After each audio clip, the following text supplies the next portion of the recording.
Thank you for joining us today. We have S.O.S. Seed Oil Secrets. So this is the first of the series this spring of some great nutritional workshops from Dr. Elliott's Nutritional Sciences students on our OUHSC campus in Oklahoma City. So we have Kaylee, Jennifer, and Lydia joining us, kicking off the series, teaching us more about seed oils. So thank you, ladies, and take it away.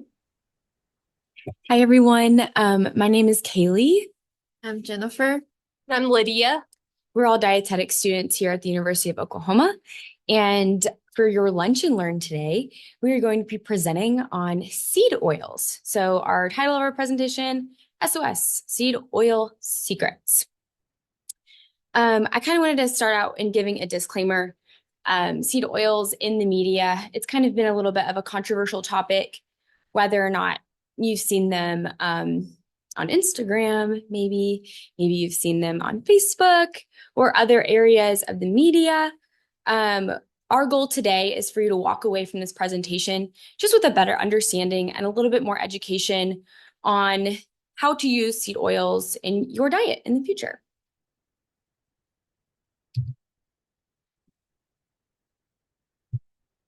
So what do we need to know? So our takeaways today are, one, we want to know how to identify seed oils by the end of this presentation.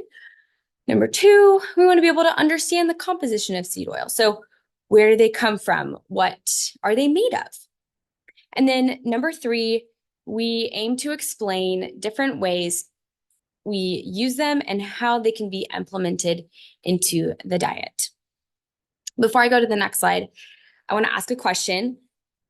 Do we know of any seed oils? You can throw them out there, put them in the chat.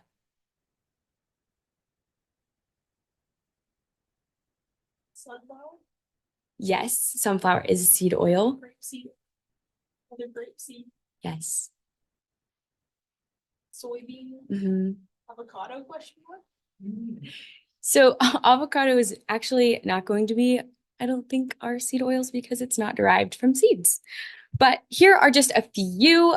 They're not all, but they're just a few of common ones out there and in our common uses. So we use them to cook, we use them to fry, we can use them in baking. They offer flavor in our baked goods. They're also used for cosmetic purposes, but since this is food-based, we're not really going to be talking too much in depth about that. So we have our canola oil, our corn oil, cottonseed, soybean, sunflower, safflower, grapeseed, rice bran, flaxseed, and hemp seed oil. So I thought those were all interesting seed oils. I didn't really know canola oil was a seed oil, so I thought that was really interesting when I was researching. So when we're looking at seed oils, we want to know where they're coming from. When we're looking at the big picture, we're going to talk a little bit more about this throughout the presentation, but I wanted to give it more of an understanding before we get there. So we're looking at a big picture. We're looking at our carbohydrates, we're looking at our proteins, and we're looking at our fats. Those are our three macronutrients that we consume in our diet. Where do we think seed oils fit in those three categories?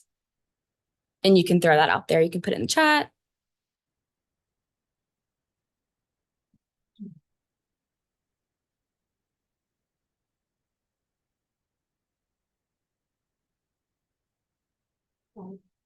Yes, so they are going to be in our fat category. So we're going to be looking at two different types. We're going to be looking at our unsaturated versus our saturated fat. The difference being our saturated fats, I like to think of them as solid at room temperature. So we're going to be thinking about our butter and our coconut oil.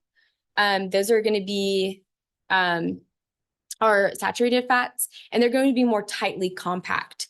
So if we like to think about it that way, it's really helpful to understand where those come from. And then on the other hand, we're going to be looking at our unsaturated fats. So our unsaturated fats are going to be liquid at room temperature. They're not going to be as tightly compact, hence being a liquid. So we know that we have our unsaturated versus our saturated, but what do we think seed oils are? Do we think that they're saturated fats, or do we think that they're unsaturated fats? And again, you can go ahead and put it in the chat or just turn your mic off. Unsaturated. Yes, so our seed oils are going to be our unsaturated fats.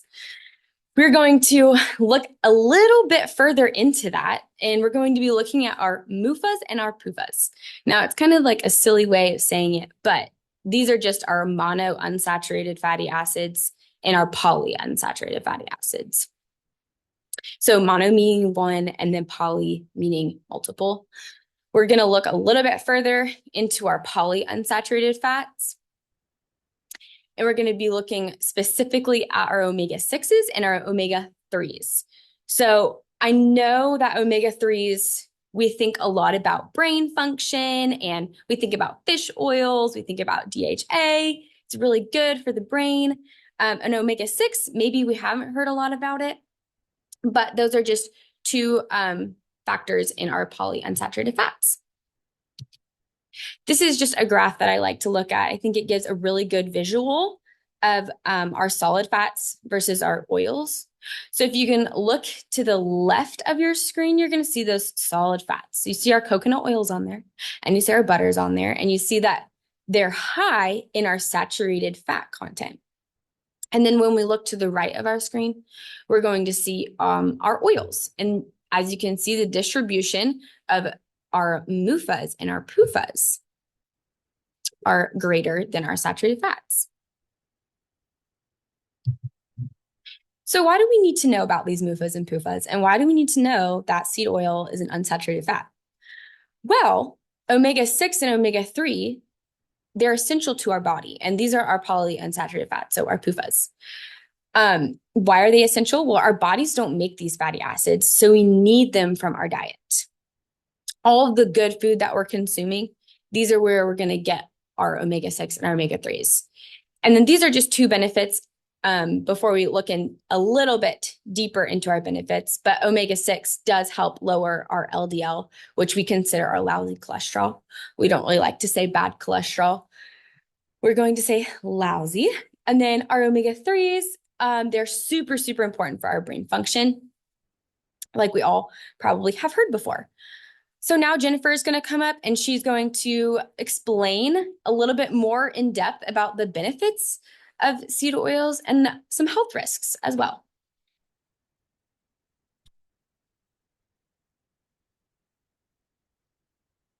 Hi, everyone. Again, I'm Jennifer. As Kelly just introduced about what seed oils are, we're going to dive into some benefits and potential health risks of seed oils. First of all, seed oils are good sources of essential fatty acids of omega-3, aka alpha-linolenic acids, and also omega-6, aka linoleic acids. They're essential because our bodies cannot make it. We have to obtain these fats from diets such as seed oils.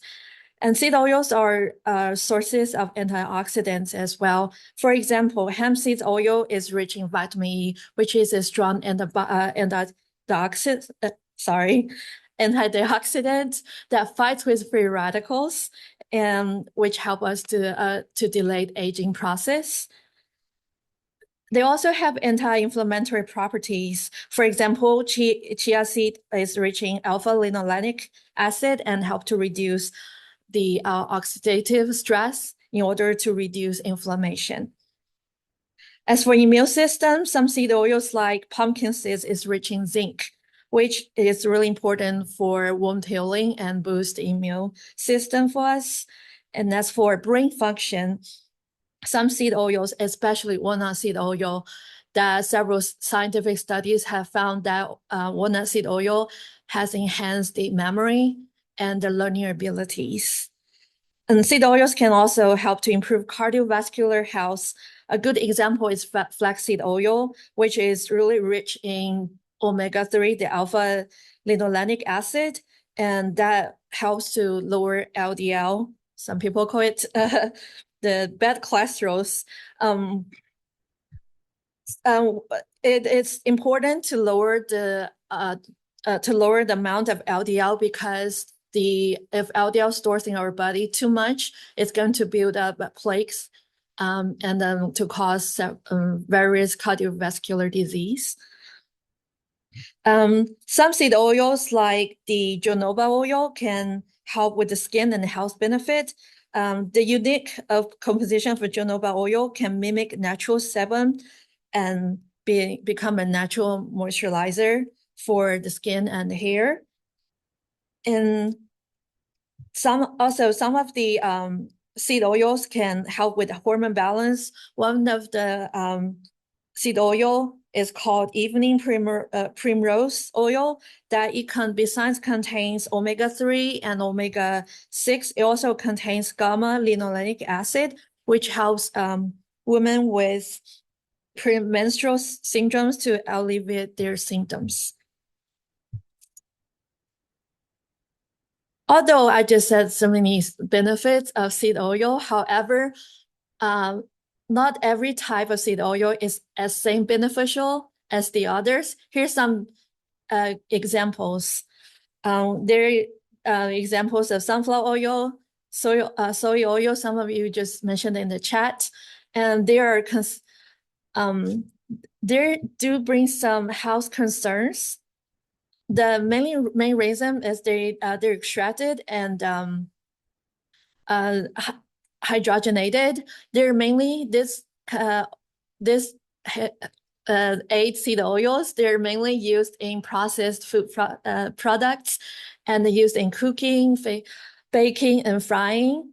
And the main reason they have concerns are because they're partially hydrogenated and high in trans fats, which trans fats will increase the low density of lipoprotein level and cause cardiovascular disease. And also they promote inflammation and increase the oxidative stress in our bodies. They may contain pesticide residues that can be harmful as well. One of the biggest concern here is that they're high heat extracted and may contain the product called aldehydes, which aldehydes can cause skin irritation, neurotoxicity, and it's carcinogenic, which means that they can cause cancer. Last but not least, the seed oils, after they're highly processed, the original antioxidants and vitamins may be removed after the process. So what do you think? I guess you might think, maybe I should just stop consuming seed oil from now on, but don't forget, seed oils have benefits as well. The main key here is how we consume seed oil adequately and how we store them properly. Here's some tips here. We should choose some high quality oils, which means they're less processed, like the cold. Maybe you can choose a type of oil that is cold processed instead of hydrogenated. And also make sure that to balance the content of omega-6 and omega-3, many of the seed oils I just mentioned earlier on last slide, their omega-6 content is higher. So don't worry, you can make it balanced by adding some other good oil, seed oils and other oils like olive oil, fish oil, flaxseed oil, which are high in omega-3. And make sure that you don't take omega-6 more than 17 grams if you're a male, and don't take it more than 12 grams if you're a female. And according to the Food and Nutrition Board, that they established the accepted macronutrient distribution range that don't take your total fat over 30%. It should be between 20% to 30% of your daily calories. So for example, if you take a 2,000 calorie diet, your total fat intake should be between 44 to 78 grams, which convert to calories is between 396 calories to 702 calories.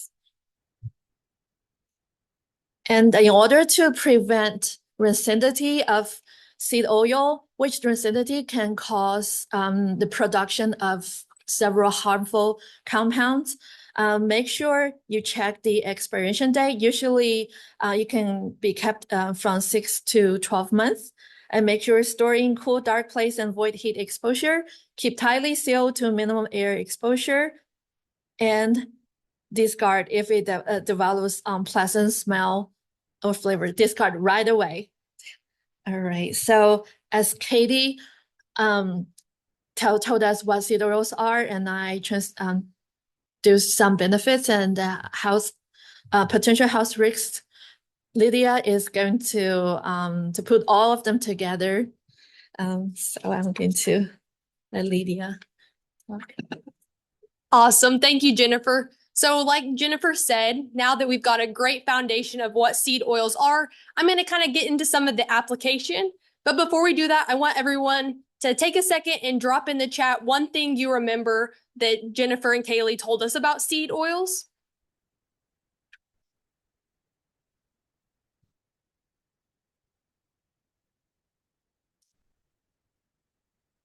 Anything you remember from the previous lectures about seed oils?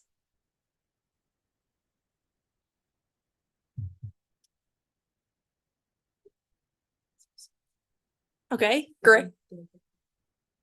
Good for you in moderation. That leads us right into our next helps with brain function. All great thoughts. So now we're going to take it a little bit further back and look big picture at our three main macronutrients. So in the diet, and I've got kind of a fun way for us to think about it. So the first macronutrient I want us to talk about are carbohydrates. So you can kind of think of these as like the sports car of the body. They are super fast. They get your body energy super quick. Carbohydrates are found in foods like bread, pasta, starchy vegetables, and fruit. If you've ever had a time where you felt like you haven't eaten in a while and maybe you ate some orange juice or a piece of fruit and you felt energy really quick, that's a great example of how carbohydrates give your energy really quick, give your body energy really quick, and they are like your favorite sports car for the body. Moving on, the next macronutrient that our body uses for fuel is protein. And you can think of these like a motorcycle. Sometimes you see motorcycles on the highway. They're mobile, they can slip through, maybe even bob and weave through traffic to get to places. And that's how they are in the body.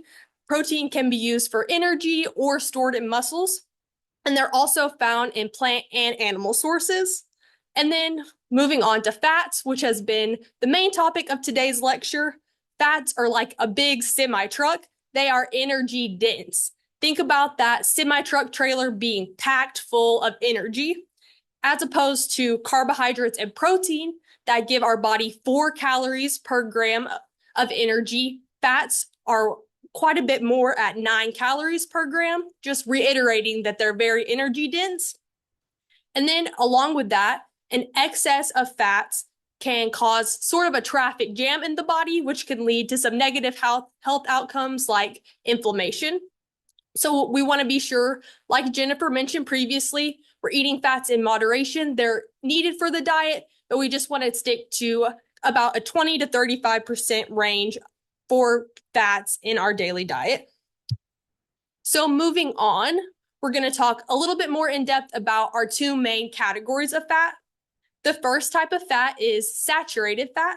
So these are generally considered less healthy, but they're still needed by the body.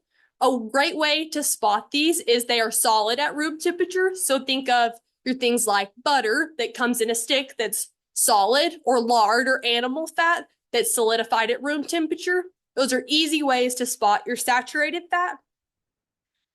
They are found primarily in ultra-processed foods and animal fats, and they are considered less healthy because they're generally known to increase our LDL cholesterol, which we like to think of as LDL for lousy cholesterol. And so underneath the 20 to 35% of fats in our diet, we want to keep saturated fats to 10%, and this is the recommendation based on the dietary guidelines for Americans. The next type of fat is our unsaturated fat. So these are generally considered more healthy. We can eat these a little bit more freely in our diet and not be as worried about the potential negative health outcomes, as opposed to saturated fats that are solid at room temperature, our unsaturated fats are liquid at room temperature. So think of your cooking oils like olive oil, vegetable oil, canola oil. Those are all unsaturated fats. Like Kaylee mentioned previously about our omega-3 and omega-6 fatty acids, these are under the category of unsaturated fats, and they are essential to the body, so we need to get them in our diet. And then also, our unsaturated fats are known to increase our HDL cholesterol, which we can think of as happy cholesterol, and decrease LDL cholesterol, which, like I said, is the lousy cholesterol.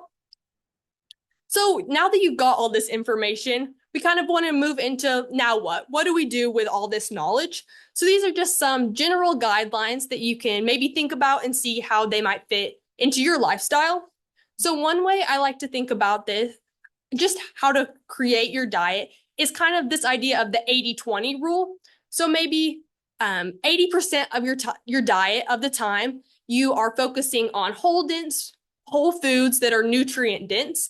And then 20% of the time, we all have those foods that we love that we know are less nutrient dense, but we just love them anyway. So we don't want to completely eliminate those. We just want to eat them in moderation. And so the 80-20 rule is kind of a way that I personally like to think of it.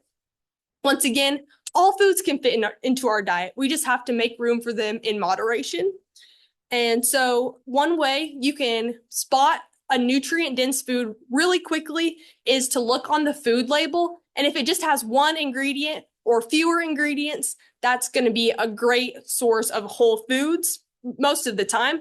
But when you get into our foods that have 20, 30 ingredients on the label, those can kind of get into the more ultra-processed category that are typically less nutrient-dense. And once again, when we're thinking about making changes in our diet, we want to be sure that these changes are simple and sustainable and can be kept over a long period of time. So those are just some ways that are easy. You want to think of ways that are easy to incorporate these tips that we've given you into your diet. And so here are a few ideas to get you started. We know you're creative and have a lot of great ideas, but we just wanted to kind of get your brain thinking and give you some ideas to get you started. So some things that we thought of to incorporate some more healthy fats into your diet are eat a handful of nuts as a snack, maybe do avocado or nut butter toast for breakfast, swapping your butter for oils when making eggs, cooking chicken and vegetables with olive oil, or maybe trying a snack of air popped popcorn with an oil spray. All right, we're going to move into a little game time next.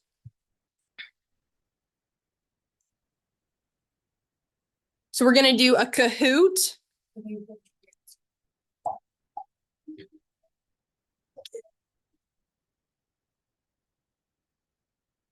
All right, can you guys see that? There we go.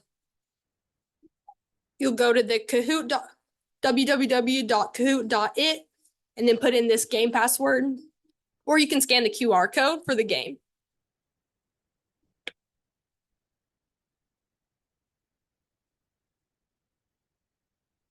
We'll give you a couple minutes to get in.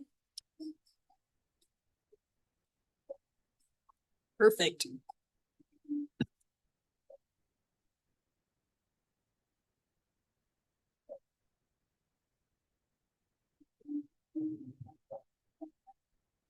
Alrighty, if we're waiting on anybody, drop it in the chat if you're still trying to get in.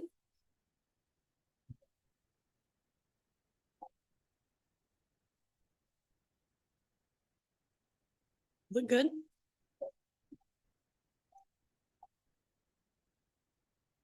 Awesome.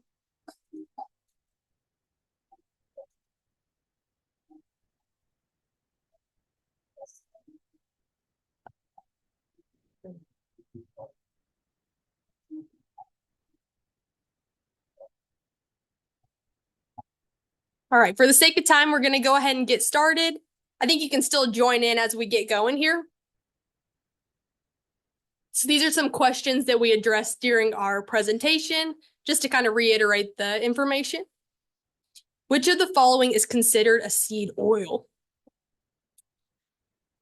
Got vegetable oil, canola oil, coconut oil, and butter.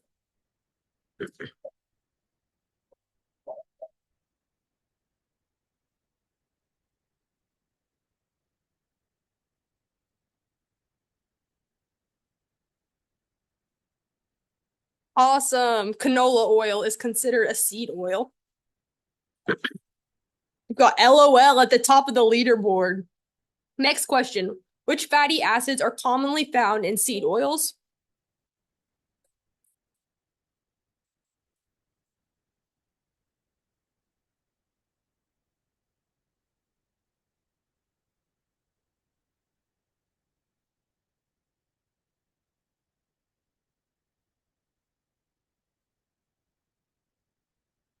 Alrighty. LOL still at the top, and then some changes after that. What does MUFA stand for?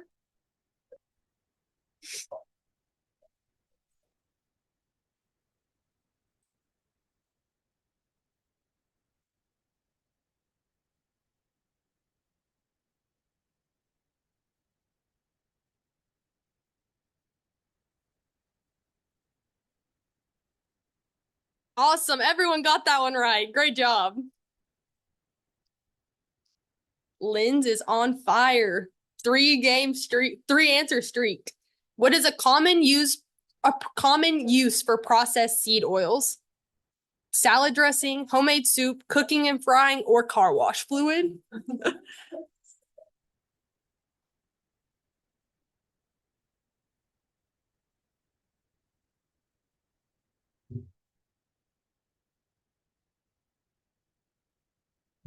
Cooking and frying. Great job. Some changes in the leaderboards on that one. Which of the following foods contains essential fatty acids? Salmon, beef, shrimp, or chicken? This one's a little tougher.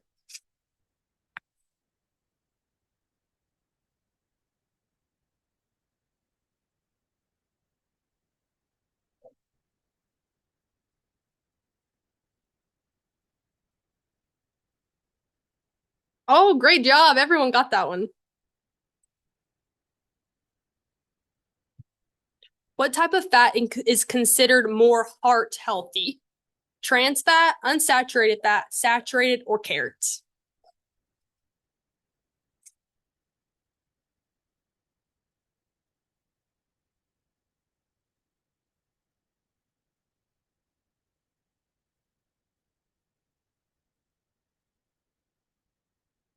Nicely done.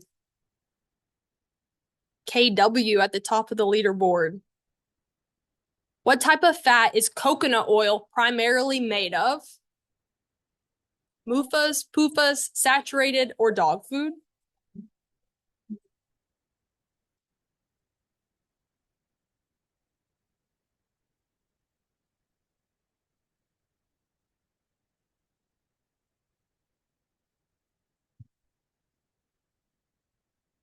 That one was challenging.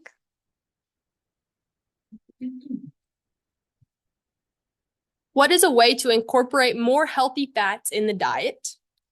Eat steak instead of bacon, swap oil for butter when making eggs, eat sourdough every day, or eating all of the kids' Halloween candy?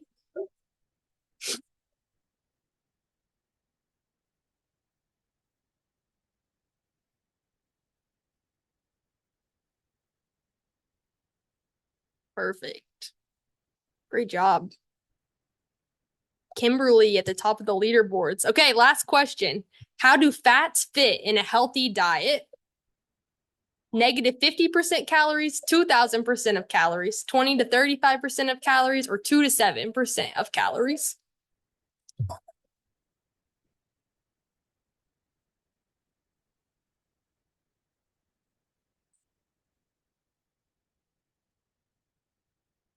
Awesome. All right, let's see who's on the podium. In third place, we've got Laura. Second place, Linz. First place, Kimberly. Great job. Thank you guys all so much for playing. We've got some time for questions. So if you want to drop those into the chat or unmute yourself, we'll take some questions now.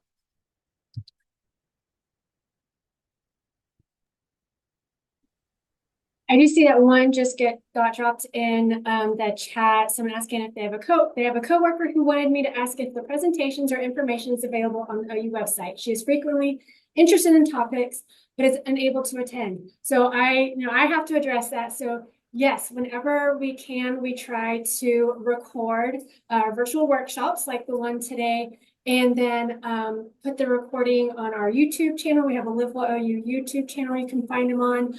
Also in our blog section for on-demand health and wellness education in the Live Well portal. And I'll also be sending a follow-up email to attendees with a link to the recording as well. So great question. Yeah, I know sometimes we are really interested in the topic, but our work schedule, it comes first. So whenever we can, we try to record presentations like this so you guys can go back and watch it when it's convenient for you. Great question. And I love the Kahoot. You guys had some wonderful things. Man, I wish that eating the Halloween candy was the way to go. I try to tell myself if I just eat the dark chocolate ones, then I'm good there. That's the healthy spot. So great job with that, and great job y'all with joining in with those some great things. So how does avocado oil measure up? Sitting brief. Avocado. The question was, how does avocado oil measure up? It's definitely an unsaturated fat, so I would choose it more than a saturated fat. I don't think it's considered a seed oil. My colleagues may know more, but that's definitely something that we could research more into that we didn't quite get into in this presentation, but I'd like to know more about that. Yeah, and certainly I think that goes to show, how useful working with a registered dietitian is in kind of navigating through all of these different health questions, how to eat well, what's good, what's not, because of course we're weeding through all the stuff that we see on social media and on TV and from those supposed experts. So this, I think, just helps show how helpful it can be to work with a registered dietitian. We also have, what if oil in general hurts a stomach? What would you recommend to use instead? So if they have a hard time, digesting, and if it gives them some stomach issues with just oil in general, do you have any other recommendations? Maybe how they try to get some of those essential fatty acids that you're talking about? Yeah, I would say saturated fats are not bad. That is not a bad option at all. If oil is hurting your stomach, maybe you could use butter. I don't think that is a bad option at all. Everything in moderation for sure. Again, we have tons of resources and questions. If you have any further questions, we could definitely do more research on that. I also think we always like to keep a food first mindset. Yes. But then if somebody is having some deficiencies in those essential fatty acids, it might be a good idea to talk with your health team about a supplement, maybe. Mm-hmm. For sure.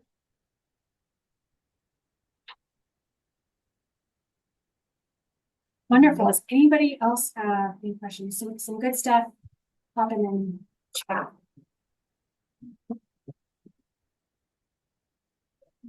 Well, if nothing else, I think this certainly got us thinking about seed oils and maybe how we use both saturated and unsaturated fats in our diet and how they fit into a healthy diet, and just kind of being mindful of that. And again, how helpful it can be to work with a registered dietitian, so we don't have to go on this search on our own, that we have some great experts out there to help us with these that you all are working towards. So one of these days you might be on the side that we're talking to you when you have your registered dietitian certification license, that you'll be guiding us even a bit more. So have some great comments in here, interactive, fun, and informational. So thank you all so much. Great workshop.